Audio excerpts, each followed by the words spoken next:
Городской шум, вот эти многоэтажки, это для них в первый день было таким шоком. Они стояли у окна, не отрываясь. На новом месте страусы неделю, а сегодня первая прогулка, и ведут они себя уже свободно. Страусов в зоопарке не было 10 лет. Эта пара приехала в Казань из Мариэл. Там птицы жили в частном подворье.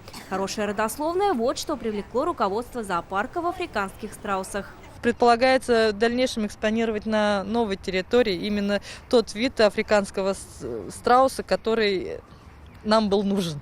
Маше и Васе по 3 года. Они родились в России, поэтому к холодному климату привыкли и в специальных условиях не нуждаются. Правда, в еде у них свои предпочтения. Страусы любят зелень, салаты и фрукты. Посмотреть новых жителей пришла и Неля Сабирзянова с внучкой. Они красивые такие, большие.